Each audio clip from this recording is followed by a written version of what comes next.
Eh bien, c'est messieurs, dames, bonjour, c'est Cad, bienvenue dans cette nouvelle vidéo, la numéro 5 normalement du vlog qui concerne les centres d'appel, que j'ai appelé hotline, centre d'appel, enfin, vous voyez ce que je veux dire.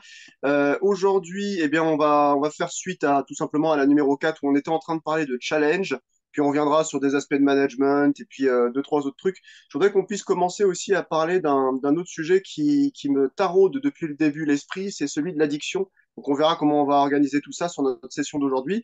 Coucou Yann, comment vas-tu? Bonjour à toutes et à tous, ça va très bien, ça va très très bien. Et toi?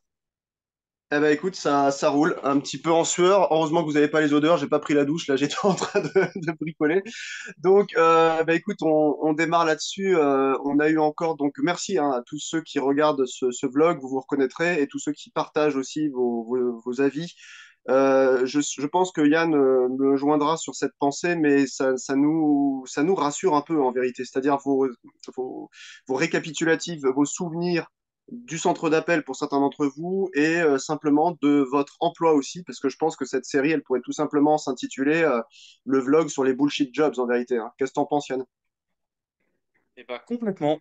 En effet, d'ailleurs, oui, je lis avec intérêt tous les commentaires, le Xav, l'Aurel, je crois qu'il y a Hervé aussi, et d'autres qui balançaient le gars qui parlait de sa copine, qui disait putain, mais elle m'en parlait, mais je me rendais pas compte, et en vous écoutant, je me rends compte que en fait, ouais, c'est super cool de voir que les gens qui sont extérieurs voient les choses de l'intérieur et se rendent compte, au moins quand ils appellent, dans quoi ils se lancent et que le mec qu'ils ont en face, comment il réagit.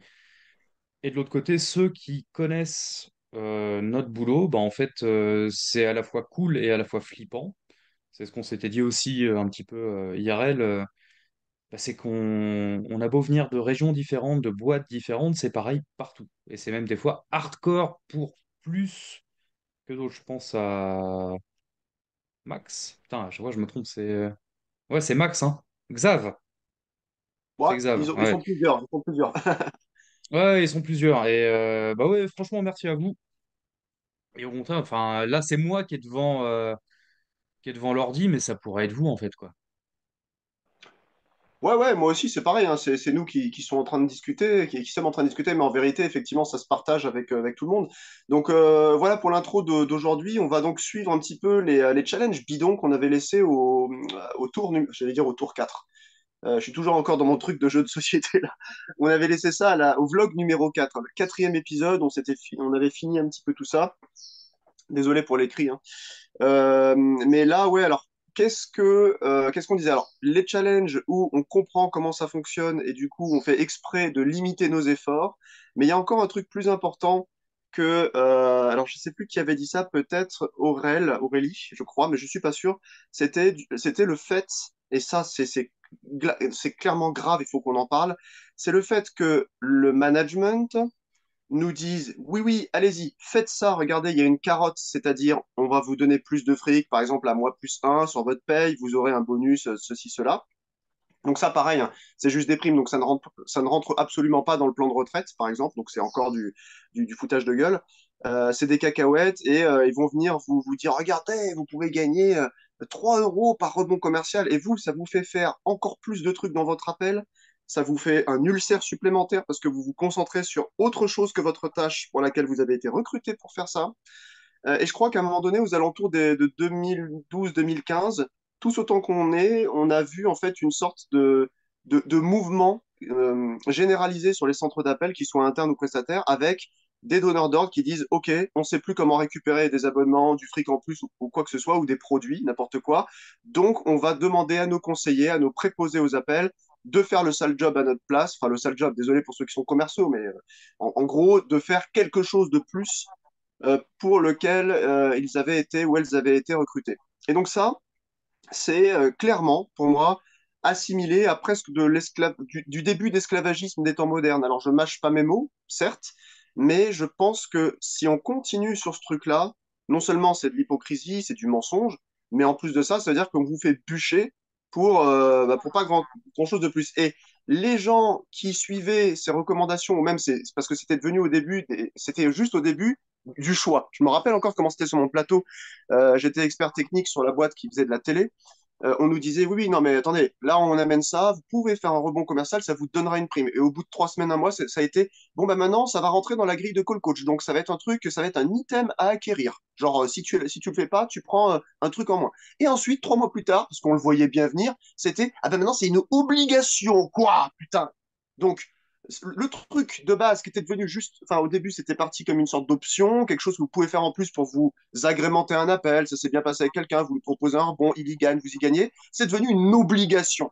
Et donc moi je tâtais le sujet avec des collègues, plus ça devenait une obligation, plus ça devenait une sorte quelque chose d'obnubilé en fait chez nos patrons, eh ben, moins les gens avaient envie d'en faire. Et tu as toujours trois ou quatre couillons ou couillonnes en pause qui sont là. Ah ben, je suis trop contente, j'ai réussi à faire 12 rebonds commerciaux aujourd'hui. Ah ben, dans 3 mois, je pourrais m'acheter ma nouvelle montre. Dont on se branle, quoi. C'est un truc de malade.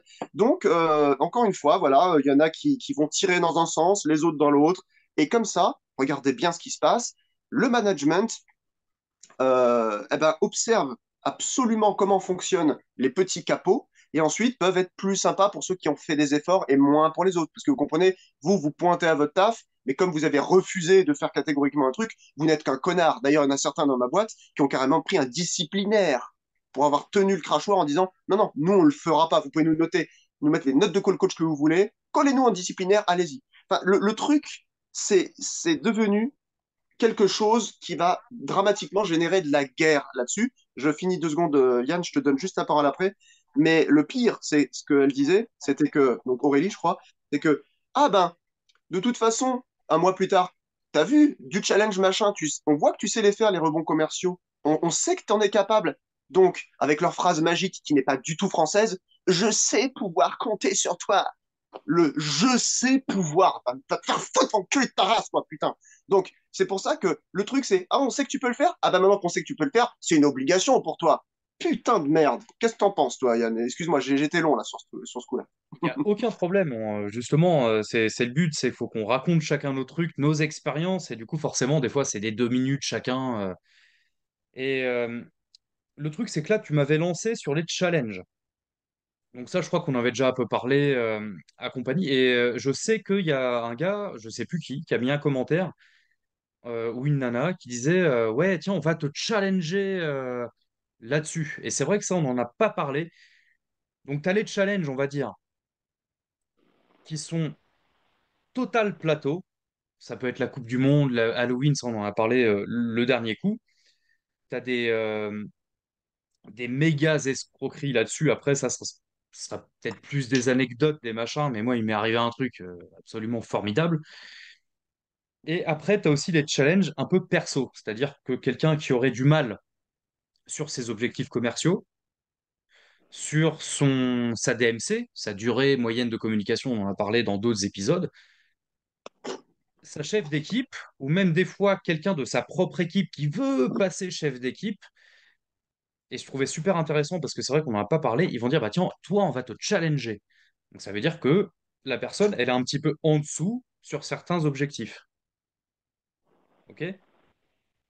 Et donc, la chef d'équipe sera un peu plus là-dessus, elle sera pas notée, mais elle sera des fois à côté de toi, pour regarder, te noter, te fliquer.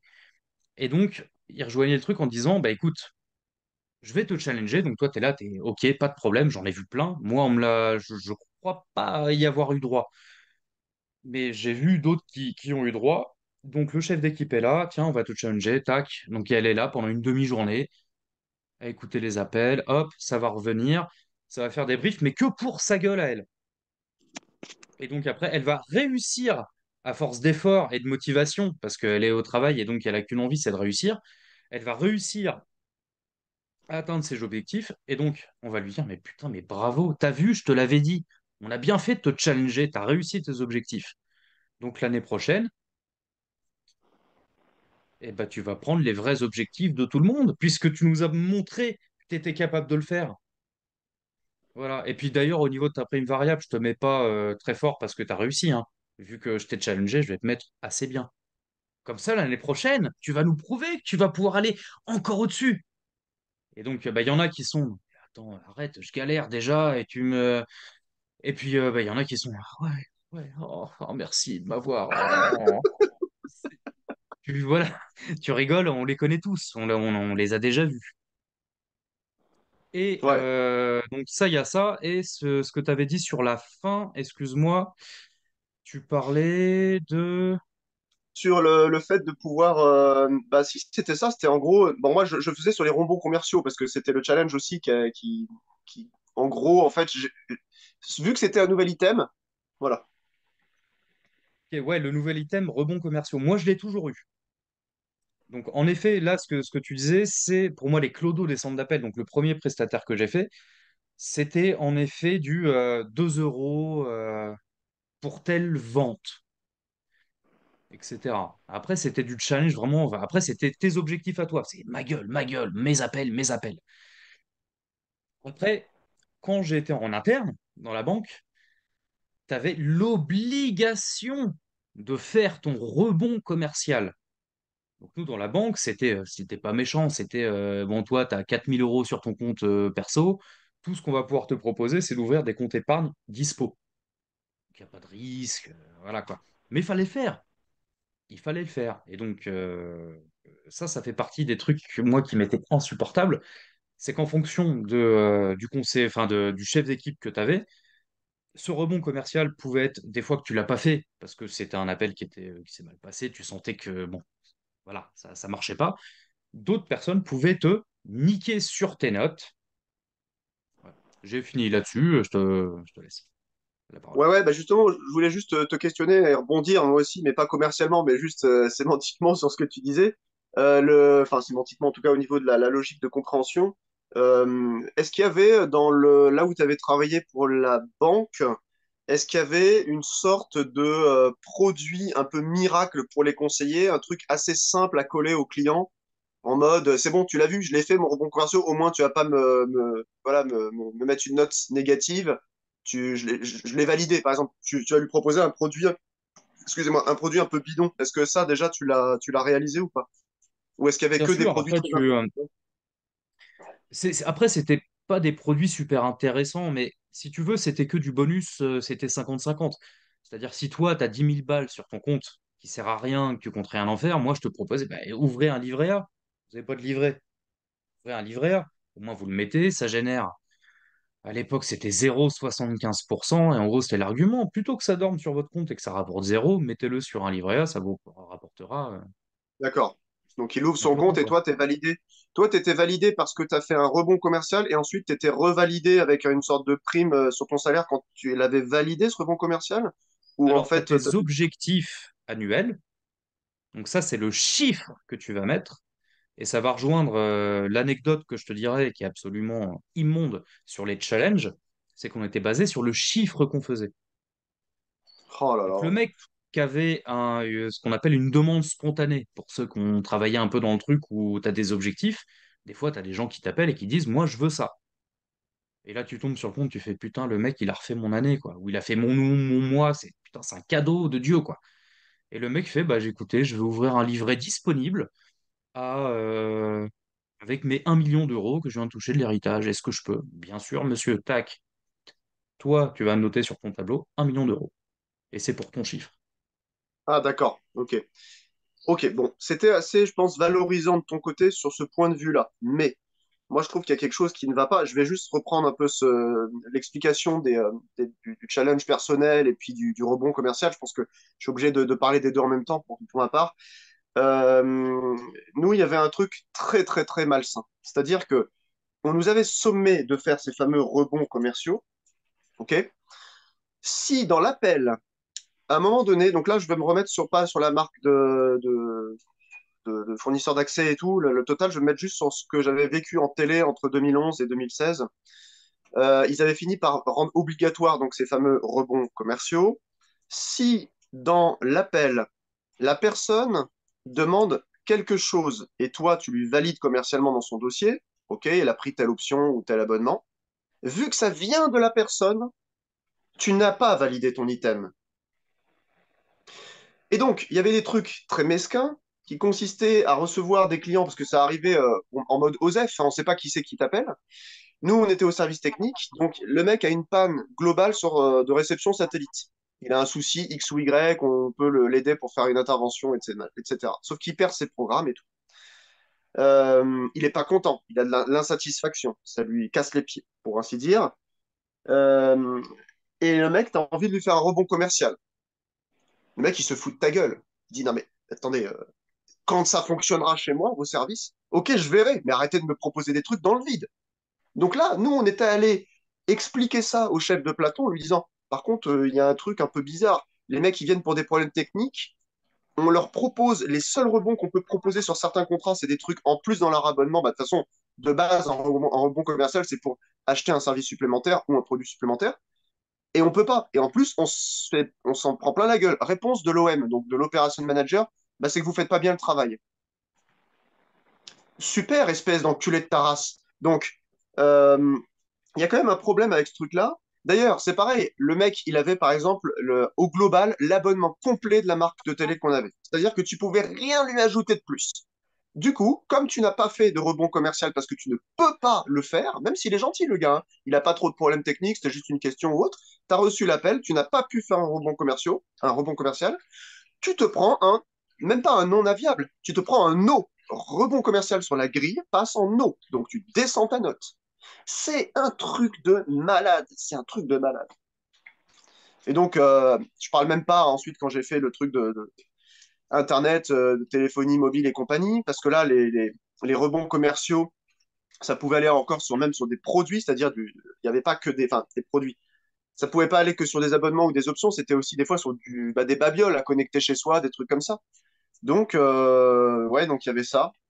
Et puis d'ailleurs, ça me fait penser à un autre truc, on en parlera plus tard. Est-ce que tu voulais dire encore quelque chose sur les fameux rebonds ou sur les challenges, sur les anomalies, je sais pas. Bah après, ça, on va plus l'aborder pour moi sur les débriefs avec tes chefs d'équipe Ouais, ok, ok, ok. et compagnie. Mais ce que je ressens surtout là dans ce que tu racontes, c'est, et ça rejoint un peu, je pense que c'est un petit peu le but aussi de cette série, c'est la servilité des gens. Le côté, moi, je sais pas comment ils font. Moi, je trouve ça génial de pouvoir éteindre son cerveau par rapport à ce qu'on me dit. On me paye pour ça, donc je vais faire ça. Même si ça fait chier tout le monde, même si j'ai moi-même conscience que c'est de la merde, je vais quand même mettre toute mon équipe là-dedans et les motiver pour. Moi, c'est quelque chose que je j'ai jamais été capable de faire. Il y en a qui m'ont dit, bah tiens, tu manques d'ambition. Peut-être. Après, moi, j'ai toujours eu l'ambition de me faire de la thune, comme tout le monde. Après, j'ai essayé de monter dans cette boîte, la banque et compagnie. J'ai bien vu que ça s'arrêtait très vite. Parce qu'en fait, tout le monde te regarde et te dit, oui, bon, oui, tu fais bien ton travail, on va dire. On a bien vu que tu étais lassé et tout, tu veux augmenter, mais en fait, c'est jamais assez. Il faut toujours aller plus, aller plus. Tu sais, et ça, il faut que j'en parle. C'est qu'en fait, dans la banque, nous, on était en centre d'appel et tu étais obligé d'aller une journée en agence. Et donc, moi, j'avais été dans mon agence à côté de chez moi, là, agence de campagne, qui a fermé depuis parce que bah, la campagne, c'est mort, hein, c'est fini. Et la nana que j'avais vue, qui était directrice d'agence là-bas, elle m'a dit, si tu veux t'en sortir dans cette boîte, il faut être corporate. Corporate, ça veut dire il faut être pro-entreprise. Si tu es pro-entreprise, tu as peut-être une chance d'évoluer parce que la banque, c'est des requins. Moi, ce que j'ai vu, mais justement, c'est ça qui m'a dit, l'humanité, c'est terminé. C'est ça, c'est de voir les gens changer, de voir les gens te dire il faut être corporate parce que sinon tu ne pourras pas évoluer, tu resteras la petite merde que tu es tout le temps. Donc je sens bien que j'ai quand même moins vécu de trucs hardcore que vous. Par contre, la banque, les gars, tu vois la nature humaine au sein d'une entreprise, même au plus bas de l'échelle. Je vais essayer de planter un peu, de te mordre un petit peu. On est copains, hein, mais je vais te niquer. Et, euh, et ça rejoint ce que je disais, mon pote Flo, qui lui a commencé avec moi, qui lui est passé chef d'équipe, avec qui je suis resté très copain, avec qui on pourra discuter de ça. Je le vois ce week-end et je vais lui demander justement de me dire, lui, les différences qu'il a vues par rapport à ça. Et je sais qu'il y avait une autre nana que j'ai invitée chez moi. On a fait la fête. J'ai fini raide bourré devant elle. Cette meuf-là, elle est passée chef d'équipe, mais elle, Erreur 404, hein, ça, le changement radical de personnalité, oubli total, petite gênance, parce que ouais, tu sens que, bon, on a été copains, entre guillemets, hein, c'était pas ma super pote non plus, mais elle est venue chez moi, on a fait la fête plusieurs fois ensemble. Et donc elle est passée, et puis après, petit à petit, on va moins se parler. Et un jour, elle est obligée de me prendre en brief, cette meuf-là. Et de me dire, bah écoute, t'as dépassé ta pause café de 3 minutes, ça fait déjà 3 fois cette semaine. Essaye d'être un petit peu vigilant. Vous le connaissez, celui-là, le essaye d'être un petit peu vigilant. Donc j'ai fait, bah oui, bien sûr. Je tairai son nom parce que je l'aime pas, du coup. C'est une grosse connasse. Et cette meuf-là, elle, changement radical de personnalité. Et tu te dis, mais comment toi tu fais pour faire ça, en fait? Carrément. Ouais. Tu vois ce que Non, je mais veux dire? c'est ahurissant ton histoire, parce que j'ai l'impression encore une fois qu'on a travaillé dans la même boîte, quoi. D'ailleurs, ceux qui nous regarderont, ceux qui nous écouteront, je pense que ça leur parlera aussi, parce que moi, combien j'en ai eu des personnes avec qui je m'entendais bien, et dès lors qui étaient même arrivés après moi dans la boîte, et hop, parce qu'ils partageaient des barbecues avec des managers et ils parlaient foot, oh bah, tout d'un coup, oh, appel à devenir expert, oh bah, il a été pris, oh bah, tiens, il est passé expert, oh bah. Et du coup, on leur demande dans ma boîte, on leur demandait en tout cas, d'essayer de faire un distinguo et de moins traîner avec les conseillers, tu comprends? C'est comme s'il y avait une sorte de secte. Alors, tout à l'heure, tu as employé un terme, ça, on pourra faire un épisode entier là-dessus, sur la servilité. Mais ça, c'est l'apanage du taylorisme, du fordisme, de toutes ces merdes américaines et allemandes du début du siècle, du XXe siècle, qui sont arrivées en plein de face et qui ont déstructuré complètement la pensée des gens. C'est-à-dire qu'aujourd'hui, en plus de ça, avec l'instabilité globale sur Terre, l'inflation, tout à l'heure, je suis allé faire des petites courses, 5,99 € le sac de 3 kilos de patates, quoi. Donc, de base, effectivement, tu as envie de faire le béni oui-oui et de faire le plus corporate, parce que sinon, tu sais très bien que tu n'as aucune chance. D'ailleurs, moi, à la fin, j'avais compris, déjà au bout de 6 7 ans, j'avais compris que je pourrais jamais rien tirer, jamais augmenter de statut dans ce truc-là, parce on m'avait trouvé, je pense que sans me le dire, il me trouvait un peu spécial, tu sais. Oh, le mec, il te fait des mails super longs avec des mots compliqués. Oh, le mec, il te parle d'une musique chelou, donc dont tout le monde se branle. Oh, le mec ne parle pas foot. Ah bah, si vous avez coché ces trois cases-là, comme me disait Xav, hein, moi, je suis bizarre, je suis dans mon coin et tout, personne ne traîne avec moi, voilà. Donc, c'est un milieu dans un milieu, c'est un monde dans un monde, c'est un milieu de requins, ça, clairement. Et je serais assez curieux de savoir comment ça fonctionne sur des centres d'appel d'urgence. J'avais vu une émission sur Internet, sur YouTube, qui filmait en fait des gens qui étaient au 9-11 canadien, tu sais, les centres d'appel d'urgence comme ça. Ah bah là, par contre, t'as l'impression ils se font respecter, les agents. Monsieur, vous appelez pour rien, au revoir. Ils s'en foutent, ils mettent pas de trucs. Toi, tu dis un mot de trop, tu te fais casser les couilles pendant 6 mois. Voilà. Donc, effectivement, comme le disait Hervé, hein, il y a centre d'appel et hotline, il y a hotline et hotline, il y a centre d'appel et centre d'appel. Mais en général, on retrouve tous les défauts dans l'un et dans l'autre. C'est-à-dire, le corporatisme est une maladie mentale, hein. Franchement, c'est un truc de fou. Ce que disait Yann Je il y a un valide, instant, Ouais. je valide. Non, non, ça devrait être interdit, ça. Ah ouais, ben oui, c'est clair. Mais tu sais, s'ils emploient ce terme-là, ils sont très fiers généralement de parler à l'américaine parce qu'en fait, ils essayent de copier un modèle de centre d'appel américain. Bon, nous, c'est une boîte qui est de base américaine avec un siège, je crois qu'au Massachusetts, de souvenir. Mais toujours est-il que d'ailleurs, c'est vraiment bizarre. Euh, Nous, en fait, là où je bossais, pardon, en France métropolitaine, il y avait la France métropolitaine, la Tunisie, et il y avait l'Irlande. Et en fait, le patron de la région France, entre guillemets, lui, il était en Irlande, je crois. Donc tu te dis, mais le mec connaît les prérogatives, les lois françaises, ils s'en foutent complet, ils s'en foutent complet. Eux, il faut que ça fonctionne en fait à la baguette, avec un type de procédure qu'ils ont décidé en haut lieu, parfois même dans un autre pays. Donc ça ne ressemble à rien. Ça ne ressemble à rien. Et des fois, il m'est arrivé pendant plusieurs années d'aller bosser 2 semaines au Hellfest, festival de musique métal pour ceux qui ne savent pas, hein, dans l'ouest de la France. Alors j'en ai chié, hein, j'en ai chié des larmes, et de sueur et de sang parfois, parce que on bouge bien quand même, hein, de 8 heures du matin jusqu'à minuit du soir pour aider, pour monter, pour démonter et tout. Et étonnamment, bah, je revenais de cette expérience avec le sourire. On m'avait pas payé, mais j'avais eu l'impression d'être utile. Enfin, je veux dire, un vrai job, quoi. La moindre journée dans un centre d'appel, tu l'as fini, tu te dis, allez, une journée de moins en plus, une journée de plus en moins. C'est quand même assez Vivement le lendemain que ça dramatique. recommence. Ouais, c'est ça. Et c'est assez dramatique de se dire que pour 1100 ou 1200 balles, allez, parfois 1003, ça dépend des boîtes, tu peux arriver à te prostituer autant, en fait. Parce que c'est de la véritable prostitution de l'âme, ce truc-là. Donc, ouais, je pense qu'on a un peu fait le tour là sur le corporatisme. Est-ce que tu avais un truc déjà à ajouter sur même une anecdote par rapport à la gestion de tout ceci avec ton équipe, que ce soit dans l'un ou l'autre des centres d'appel que tu vu? Le côté corporate, justement, ça, je l'ai vu qu'en interne. Après, c'est une banque britannique qui travaille à l'international. Et en fait, cette banque-là, elle a eu des... En fait, elle tombe tout le temps. À chaque fois qu'il y a une histoire financière, elle est dedans. Je sais pas comment elle se démerde, mais ça va être blanchiment de la drogue pour des cartels. Mais the cartel, tu peux pas faire plus haut au niveau cartel, tu vois. Et ils sont dedans, ils blanchissent, machin. Et du coup, toi, à ton petit niveau, on va te casser les couilles.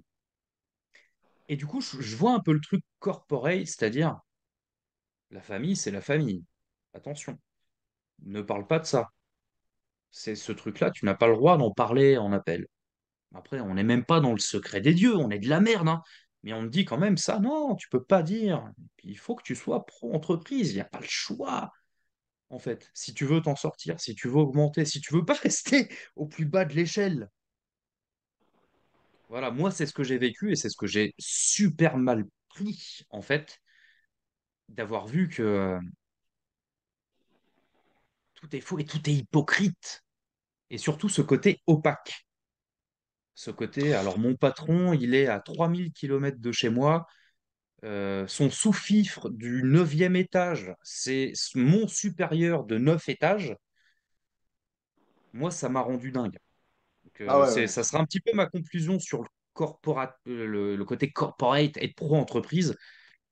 Moi, j'ai été dans une entreprise de ouf. Et il y en a qui le vivent très bien et qui sentent comme une super grande famille, mafia et tout, parce qu'il y a un peu ça aussi. Je trouve ça glauque. Moi, ça me met mal à l'aise. Enfin, ça m'a mis mal à l'aise. Après, toi, dans ta boîte à toi, c'était pas forcément le côté pro-bois, enfin pro-marque. Moi, c'était plus mon cas, forcément, puisque c'était une boîte. Toi, c'était plus le côté marque. En fait, Yann, si, si, c'était. En fait, vraiment, je pense que c'est. Nous, c'est d'ailleurs ce qui t'avait choqué sur un des épisodes avant, c'est en fait la boîte dans laquelle j'étais, ils nous impliquaient tellement qu'en fait, c'était comme si on était déjà en interne, mais juste on était payé 600 balles de moins, quoi. C'est juste ça. Donc, en fait, moi, je me rappelle très bien sur les trois activités que j'ai fait, donc je rappelle pour ceux qui prendraient le truc à la volée. Moi, j'ai fait donc une boîte qui fait de la télévision, ensuite une boîte qui fait du fournisseur d'accès, enfin une boîte qui fait de la vente de meubles.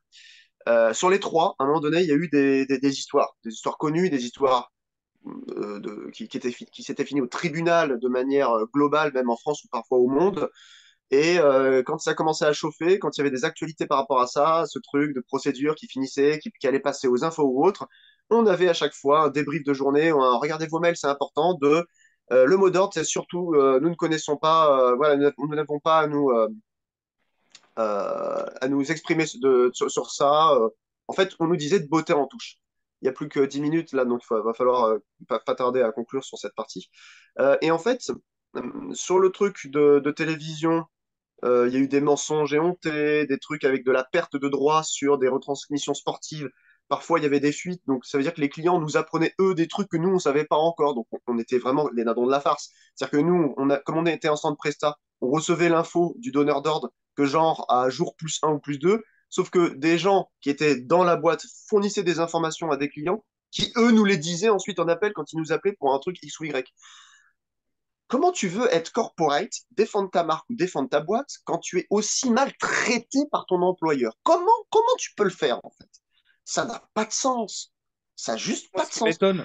pour le truc. Ce qui m'étonne Ouais. plus, c'est comment se fait-il que des gens soient capables de le faire? Moi, c'est surtout ça qui m'étonne. Parce que ces Ah, mêmes tu veux dire que les... personnes-là, la fameuse nana là, qui est passée et qui m'a cassé les couilles en brief, cette nana-là, elle s'était mise en arrêt, c'était connu de tous, les fameux arrêts et machin, parce qu'elle s'était fait pourrir, mais méchamment, hein, par un client. Elle avait super mal vécu, elle vivait super mal ses appels conflictuels, et du coup, une semaine d'arrêt. Et tout le monde était là, mais la pris cher, elle va revenir, elle va aller mieux, ça va lui faire du bien. Bah oui, mon petit gars, bah il n'y a pas de problème. Et c'est cette même meuf-là qui va te regarder droit dans les yeux 3 mois plus tard, une fois qu'elle est passée chef d'équipe, en te disant: T'as dépassé de 3 minutes ta pause repos, sois vigilant, s'il te plaît. Tu vois? J'essaye de faire un petit peu un lien, que tout le monde comprenne. C'est pas que Ah des ouais. épisodes en fait coupés, c'est tout est lié. Ouais, Quand ouais, tu ouais, te ouais, retrouves non, face à cette situation-là, moi j'étais là, mais j'ai fait, bah, comme d'habitude, ouais, je ferai attention. Je cache son nom, mais là j'ai fait, bah toi, c'est terminé. Ma nana m'avait dit: Fais attention, celle-là, c'est une grosse salope. On l'a recevait chez nous. Et je lui dis: Bah non, elle est cool, regarde, on est avec tout le monde, elle est bien, elle est sympa, tu vois. Ok, ça sera pas notre meilleure pote, mais elle est cool. Elle me fait: Non, non, méfie-toi, c'est une grosse salope. Je le sens. Et puis, bah, c'est vrai, en fait. Bravo Les filles, vous Clémentine. avez un... Les Ah filles, vous avez putain, un un sixième sens, quoi. méthadon. Bon, pas tout le temps, parce que des fois, vous faites des histoires pour rien, mais bon, ça sera un autre sujet. Ouais, ouais, ça sera autre chose. Mais voilà, et donc finalement, moi, pour finir sur ça très rapidement, il y a 2-3 minutes, là, sur le truc de fournisseur d'accès, c'était pareil. D'ailleurs, c'était encore pire. Il y a des clients, à un moment donné, juste pour nous se foutre de notre gueule par rapport à ça. En appel, quand ils voulaient vraiment casser les couilles, c'est bon, bah, de toute façon, vous servez à rien, vous avez qu'à vous suicider comme les autres il y a 10 ans, là. Ok, parce qu'il y a eu des affaires de suicide et tout. Merci, c'est super cool. J'aime mon travail, ça fait tellement du bien d'entendre des trucs pareils. Et puis à la fin, sur le truc, là, les 3 ans que j'ai fait sur ce vendeur de meubles merdeux, c'était pareil, ils ont eu des procès au cul pour enquête cabinet noir, tu sais, sur certains employés des magasins de ce groupe où ils enquêtaient carrément sur la religion ou l'orientation sexuelle des gens. Donc, ils se sont pris, je sais pas combien de milliers d'euros. Et du coup, bah, des fois, ça ressortait en appel. Du coup, on nous avait dit, s'il vous plaît, ne suivez pas les personnes qui commencent à vous parler de ça. Et puis, c'était un énième truc. Comme vous, en fait, on vous émascule. C'est-à-dire, on vous dit, vous ne réfléchissez pas, comme le disait Yann, vous n'avez pas le droit de réfléchir. Juste, on vous donne une phrase normée où vous bottez en touche. Ensuite, vous allez voir un manager si ça continue et vous mettez fin à l'appel si c'est plus possible. C'est-à-dire qu'ils n'ont eux-mêmes en haut aucun médium, aucun outil pour pouvoir vous faire confiance, que vous puissiez désamorcer un appel intelligemment et que vous continuez votre tâche. Ces gens sont juste des foutistes, c'est des merdes en fait. J'ai pas d'autres, c'est des petites merdes en fait. Les patrons de ces boîtes et des centres d'appel. Donc on peut mettre fin à cette partie pour l'instant parce que là on a ouvert sur plein d'autres sujets maintenant. Et puis on peut se dire à la prochaine pour un nouvel épisode. Qu'est-ce que t'en penses, Yann? Eh ben, allez, bisous à tous, à bientôt. Salut, salut, allez, à la prochaine, ciao, ciao.